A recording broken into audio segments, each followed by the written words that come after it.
Youth services and sports department ले UT administration ने clean India मुहिम के बैनर तले प्लांग रन का आयोजन किया। मुख्तलिफ स्कूलों के स्टूडेंट्स ने स्वच्छ भारत मुहिम में भाग लिया। रन की शुरुआत लेह बाजार से हुई और पेट्रोल पंप चौक पर समाप्त हुई। Executive councillor Stanzin Chosphel, secretary sports Ravinder Kumar और youth services and sports officer Tsering Tashi भी प्लंग रन स्वच्छता मुहिम में शामिल हुए।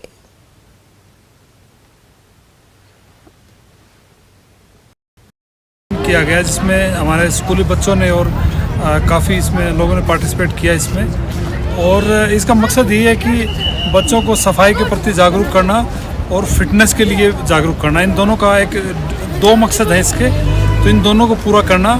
और इसमें स्कूल के बच्चे एक अच्छा प्रारंभ घरों के लिए हों चाहे स्पोर्ट्स के लिए हों, तो स्कूल के बच्चे थे इसमें, प्राइवेट स्कूल के बच्चे भी थे इसमें, हमारे गवर्नमेंट स्कूल के बच्चे भी थे और हमारे डिपार्टमेंट्स के लोग भी इसमें शामिल थे।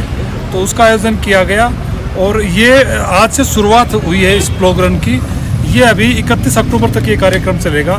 तो इसमें NYKS के लोग भी रहेंगे, हमारे स्पोर्ट्स बच्चे भी रहेंगे, हमारे इसमें डिफरेंट डिपार्टमेंट के लोग भी काम करेंगे।